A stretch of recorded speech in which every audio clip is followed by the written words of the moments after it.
Here I'm going to take you through carboxylic acids, alcohols and esters.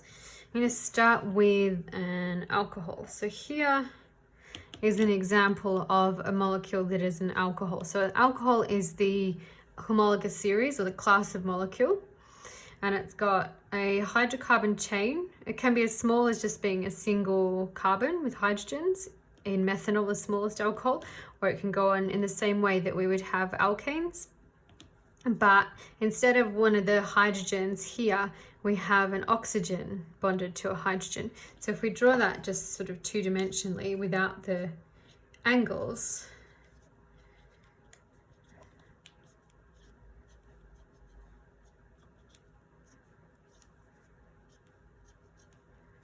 this is effectively what I've got. So this here, my carbons, I would name in the same way that I would with anything else, like an alkane or alkene. So I've got 3 carbons here, 1, 2, and 3. So it's going to be prop something. Now the ending, we actually keep, like propane, we actually keep the A-N here. We leave the E. And then we look to the functional group. So this here is called a hydroxyl group. So that is the functional group. But the entire molecule with our class of chemicals, that is our alcohol. That is the class. If I just put brackets there. So this is going to be something ending in ol for an alcohol. And this one is called propanol because we have 3 carbons. Now, if we wanted to be more technical, we could show which carbon that alcohol group was attached to, or the hydroxyl group. So we go our functional group closest to that end to number our carbons, 1, 2, 3. So if we wanted to be more technical, we could call that propan-1-ol, but we don't need to because the 1 is implied. But that hydroxyl group could be on one of the other carbons. It doesn't have to be at the end. So we might have instead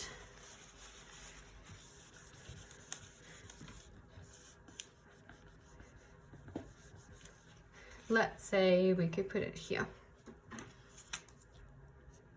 So if I just make that an H and then OH here, now I can see that it's on the second carbon. So it's still a 3 carbon molecule and it's still an alcohol, so it's still going to have propanol as its name, but we interrupt it with a hyphen to hyphen here. So propan-2-ol tells us the location of that hydroxyl group. Okay, now let's look at carboxylic acids. So here I have an example of a carboxylic acid. So this was an alcohol before, where we've replaced one of the hydrogens with a hydroxyl group, OH. And this one, this is a bit like ethane, the alkane, but we've got a hydroxyl group here, and I've got a double bonded oxygen here. And together, this is the carboxyl functional group. So if we draw that, and this one here is the alcohol you might be familiar with from beverages or produced by yeast in anaerobic respiration.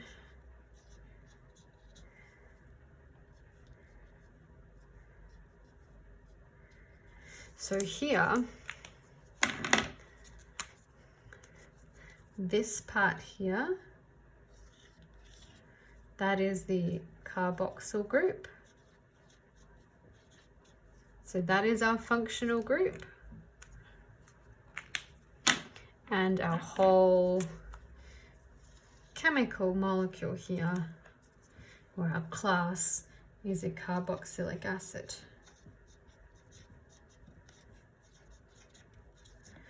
And in this case, we have 2 carbons.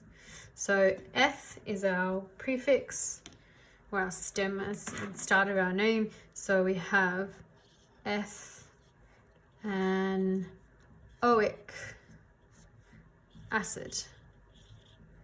That's how we name our carboxylic acids. So we could have methanoic acid, ethanoic acid, propanoic, butanoic, pentanoic, and so on.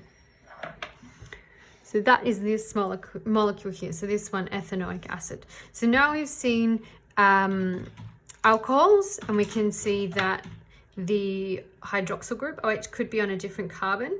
Do you think it's possible for this carboxyl group to be somewhere else on a carboxylic acid? Let's say for a moment we had a longer molecule.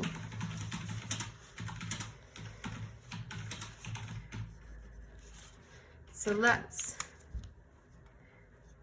put maybe some more carbons, or we'll just put the one more. So this now has got 1, 2, 3. This would be propanoic acid. Is it possible to have a double bonded oxygen and another single bonded oxygen on a carbon that's in the middle of this molecule? Because we're looking for 1, 2, 3 bonds to be made around the carbon. Could we do that? This carbon here has 1, 2 bonds that can be replaced. If it's in the middle of this molecule, it still needs to retain this carbon-carbon bond and this carbon-carbon bond. So it's actually not possible. We can't fit a double bonded oxygen and an OH group, a hydroxyl group, in the middle of our molecule here, in the middle of a hydrocarbon chain.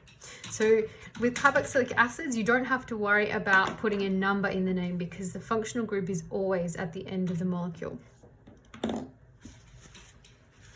Now let's have a look what we can make if these molecules react together.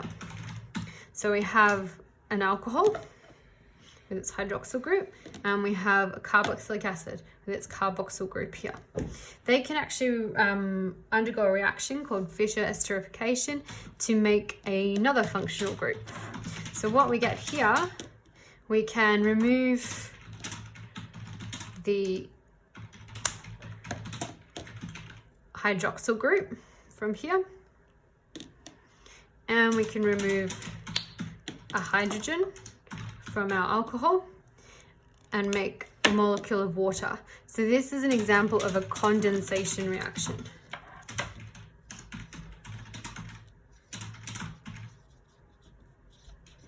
Because we've taken out H2O. From what's left, this oxygen can join to this carbon. And here we have a new molecule which is called an ester. So the ester functional group, ester is we use the same name in ester for the class of molecule in this case. And also the name of the functional group happens to be the same for this one.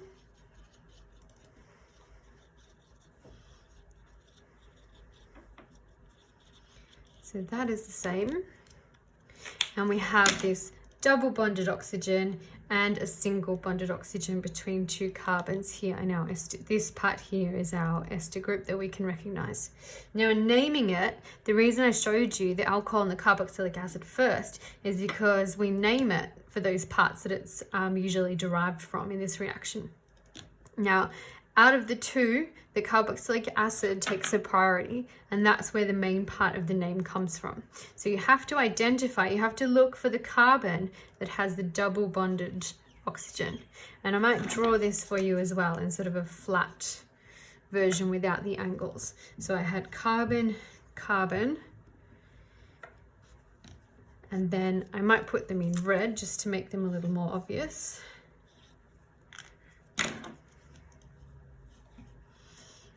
And then 3 carbons here. And then fill in the rest of my hydrogens.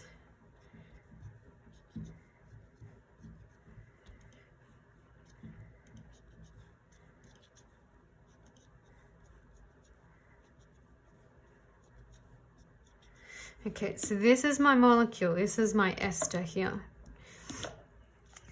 And this is my functional group. Now I identify that this double bonded oxygen here helps me identify that this part here is what came from the carboxylic acid. And this part over here came from the alcohol. Now effectively, what's left of the alcohol is really just like an alkyl side chain.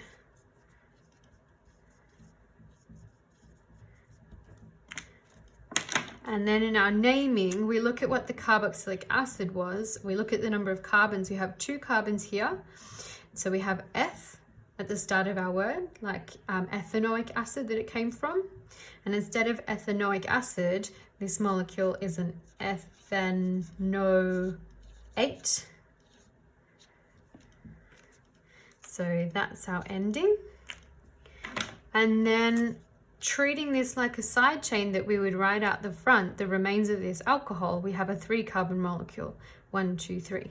So that's going to have prop, so it's a propyl. And you don't need a number because it has to be attached to this ester group here. So this molecule is called propyl ethanoate, and propyl from the alcohol, ethanoate from the ethanoic acid.